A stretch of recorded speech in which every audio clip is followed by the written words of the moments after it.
Hello everyone, welcome back to the channel. In this video, let's see how to implement Firebase authentication with email and password inside a front-end React application. So you can go to firebase.google.com. Basically, Firebase acts as a backend as a service. It has various services and it is backed by Google. So you don't need to manage your backend services. So you can focus on building your logic. So our use case will be to use authentication service from Firebase. You can go to console once you are inside it. So it will ask you to create a project. So after that you are supposed to register your app. So here I have already created a project and registered one of my app. And what you are supposed to do is you can simply there will be options for you. So you need to choose the web option because we are going to use this backend service for our web application, not the mobile apps. So you can choose this option and it will ask you to register your app like this. I have already done this. So here you can see I have already get started with authentication. So if you expand the product categories under the build, you can find various services. So here we are going to use authentication service. So the first thing you are supposed to do is inside a sign in method option, you are supposed to enable email and password provider. You can click on this one and you need to enable this. So it is already done. And inside users, you can see there are no users as of now. Let's jump into the demo. So this is my React application. Currently you can see I'm inside a sign up page. So basically if I go to the home page, so without authenticating, you can see it has redirected back to login page. So before login, we are supposed to register, right? So you need to create account. So this is my sign up page. So I would like to open the console as well. So let's try registering the user. So you can see I have completed the registration process and I'm inside my home page. So I'm welcoming the user. And here you can see I'm displaying the user email address and I have a logout button. Inside console you can see this is the response from Firebase once the user has registered. So it has a user object that contains the metadata, and then it is also providing an access token. So here what you need to observe is I'm using local storage variables. So if you go to application tab, here you can see I'm using two variables. One is token and the other is user. Why I'm using is, so once you log in once you register, you need a certain state management inside your front end so that you can use that information, right? So here I am not using any state management tools. So that's why I'm going with the local storage. This information only I'm accessing and showing inside homepage. So if there is no token, then it will treat like the person is not authenticated. Let me try to log out. So if I click on logout button, so you can see I have redirected back to login and the variables were deleted. Let's go to Firebase and let's refresh and see if the user has registered. And you might observe how do I register other details, right? Apart from email and password, you need to make use of this user ID. You need to store the other informations inside the Firebase database services. So that will go into another topic. So let's focus on the authentication aspect. Okay, so now we have a user available. So let's try to log in with the same email. So again you can see we are into home page and variables were created again. So let's log out. Okay, so let's start with the coding part. Okay guys, so here I have opened the project folder inside Visual Studio Code. Here you can see I have a basic React application created. So I have used npx tool to create a basic React application, and inside I have removed some of the files, and I have a clean component. Like you can see inside the app I have just a welcome text, and if I show in the browser, so this is how it is looking right now. So it is currently running on port 3000. Okay, so the first thing we are going to do is inside source folder, let's create a folder for pages. We need to create 3 pages, one for sign up, and inside I'm going to use React snippets for generating the component snippet. Again, let's create one more page for login. Let's use the snippet again. Okay, and one more for home page. Alright, so let's save all these things. Okay, so now let's go to root component, which is app, and let's try to import the sign up.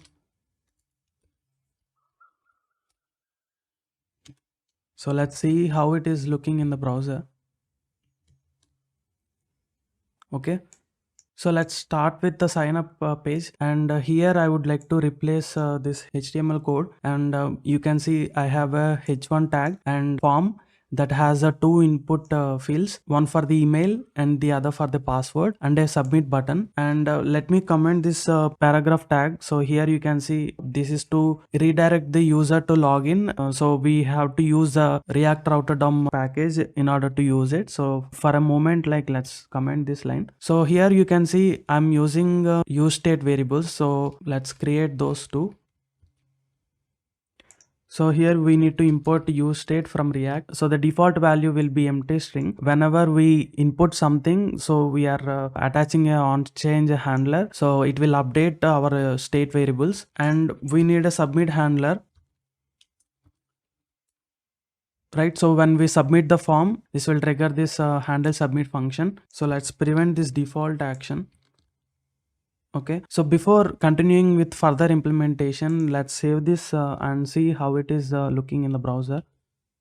So let's add some CSS so that it will look properly. So inside app.css, I'm just adding some CSS styles. So it is just like, making it center and displaying flex on in the column direction and some margin and cursor pointer styles. So let's save this. Okay, now you can see the form has been centered. All right, so now we are in good state to jump into Firebase console. So you can go to this link, and here you can see it is asking to create a project. So let's go ahead and create one. So I'm going to provide a name. Okay, so let's continue. I'm disabling the analytics. You can go with your requirements. Okay, so let's continue. So here you can see get started by adding Firebase to apps. So here what we are supposed to do is we need to select the web option. We need to register our front-end application. So again, provide a name. So make sure like you are providing a proper name, because when you enable Firebase hosting, it will consider this name in that domain name. So in our case, I'm not going with the hosting and also I'm not enabling this. So let's register. Alright, so here it is asking to install the Firebase, and then we have to initialize and configure in our front-end React project with this information. So let's copy this code. So inside source folder, let's create a file called firebase.js. So here I'm going to paste that information. So we need to export default. We need to use this app in all the pages. So that's why I'm exporting. So we also need to export one more thing, which is authentication related. So here you can see we are supposed to import this from again Firebase. So before importing this one, let's focus on installing the package first. So let's copy this command. So make sure you are inside your project, and apart from Firebase, I'm also going to install one more package, which is React Router DOM. So to manage front-end routes, I'm going to install this package. So in the meantime, let me talk about React Router DOM. Like, you can go to this website. Here you can see I'm inside latest version 6.4. So in our project, we are going to make use of nested routes, and I will discuss further how to implement when we start writing the code. Alright guys, so the installation was completed. So let's look at our code. So inside package.json, you can see Firebase and React Router DOM was installed. So here you can see, so I'm importing the get auth from Firebase/auth package. So let's save this. There is one thing I would like to share here. You are supposed to use this configuration data inside environment variables. So make sure to implement that. So alright, let's close this and start with the sign up implementation. Okay, so I'm going to implement the async await approach. So let's open the try catch block. So if there are any errors, let's log that. So here you can see I have created a variable which is a user credential. So we are going to call create user with email and password. So this method comes from Firebase.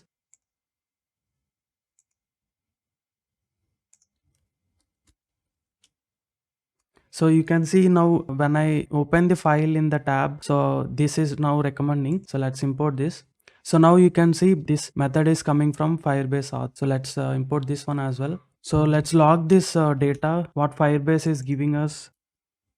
And here, so after logging the information, I'm trying to take the user object I'm storing in this variable. Here I'm creating two local storage variables. So one for the token. So here we are calling set item and the variable name is token, and the value we are grabbing the access token from the user. And I'm also storing the user information in user variable. So since this will be an object, what you need to do is you need to stringify it, right? You cannot directly store the object inside local storage. So you have to stringify it so that it will be in a string format. So once this process completed, we need to redirect. So for that, I'm going to use navigate hook, which is coming from React Router DOM package.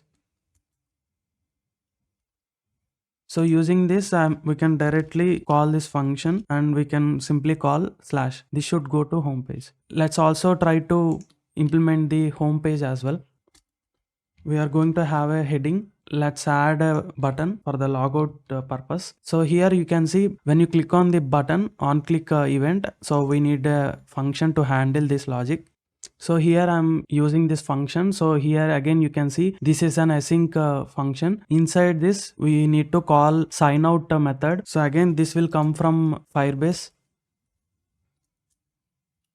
Okay. Whenever we are logging out, so we need to remove this local storage variables, right? So to clear that, and then followed by again we need to redirect back.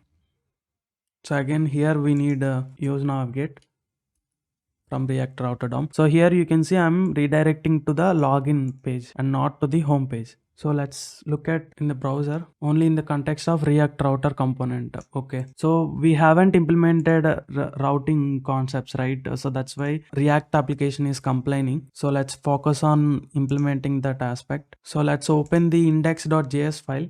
So here I'm going to import these functions from React Router DOM. So here what I'm trying to do is I am going to create a variable which is router variable using these functions. So here I'm going to have a route whenever you have a root path. So we are going to load app component here. Inside I'm going to have a nested routes. So let's say if you go to slash sign up, right? So this sign up page will load, and then if you go to slash login path, then it is going to load login page. So what about like home page, right? So before going to home page, here you can see I'm going to have a protected component. So I will implement in a moment. So when you go to slash home page, like the root path, so we need to execute a middleware component. So inside source folder, let's create a folder for components, and inside let's create a component for protected. So inside you can see I'm going to replace this. So I'm trying to fetch local storage variable, which is a token, and I'm storing in a variable. If we have a token, then we are going to use the outlet component. So this comes from React Router DOM. If there is no token, then we are going to navigate. So this is again kind of a redirection to the login path. So for a moment, let's save this. So let's try to import the protected. Again, let's import sign up and login. So inside this, I'm providing one more nested route. So here I'm placing the home page. By default, it will go to protected component and it will verify if you have a token. And if you do have one, in place of this outlet component, this home page is going to replace. So here I'm going to replace React router provider. So to this, I'm providing the router prop and router object which we have created here. So in the root component, what we are supposed to do is, so you can see we are loading the sign up. So here we have to use the outlet. So this comes from React Router DOM. So this is the replacement so inside index.js. So if you go to sign up, so this sign up page will replace here. So again for the login same. So we don't need this import here. So let's save this and verify in the browser. Okay, now you can see it has redirected, right? Because we do not have a token and the protected component is verifying the routes. So let's try to add the same code base inside a login page as well. So accept the fact that I'm going to change the component name.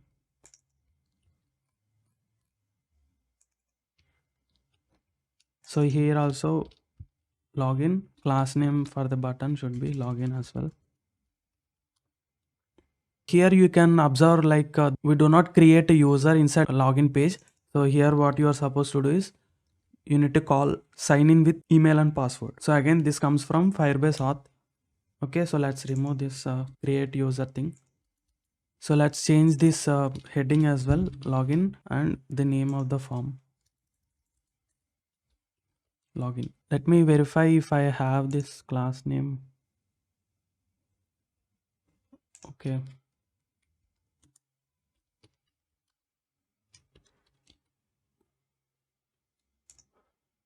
Okay, let's save all.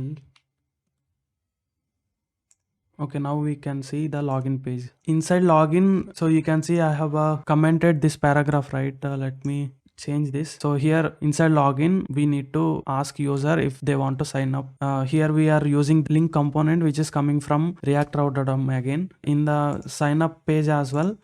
So let's uncomment this line and let's import this link component. Alright, so let me create on this one. So now you can see we have redirected to sign up and then login, and you can travel like this, but you cannot access the home page. Let's start with the sign up process. So let me open the console.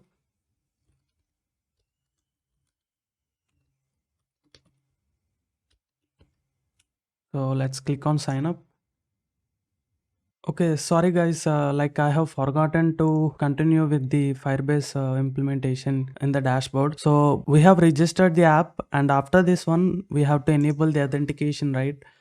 So if you go inside the authentication, let's get started with that. And then inside sign in method, so you can see the email and password provider. We have to enable this one and save it. Okay. I just want to retry this action. This time let me register again. So now we are inside home page. We are able to see the Firebase response. So it is providing the user data, and here you can also observe inside application tab. So you can look at the local storage section. We can see there are two variables created. One is a token and the other is user. If I click on logout button, this should remove these variables from local storage. So let's try. Okay, and we have redirected back to login page. Inside Firebase console, let's verify this. So by reloading this time, we should see a user created. Inside home page, when we log in, display the user email, right? So here you can see I'm fetching the local storage variable, which is the user variable. So we need to parse this, right? So to change it back to JSON object instead of a string. So we are storing the data inside user variable, and after the h1 tag, I'm going to place this h2 tag. So here you can see I'm trying to display the user email only when there is a user data available. So this is a conditional operator, right? So this is also called a short circuit operator in React. We are only going to access email property when we have a user object available. So this comes from left to right evaluation. Okay, so now let's try to log in. So I'm using the same user information which I have used for the registration. So let's try login. Okay, so now this time you can see the email is also showing up inside home page. Okay, so let's log out. Okay, so now I will try to go home page. No, it is not letting me to access, right? That's all about the video, guys. I hope the video is helpful and you understand the process of implementing Firebase authentication inside React application. So we have used email password approach. Keep watching. Do like and subscribe to the channel. Take care. Bye.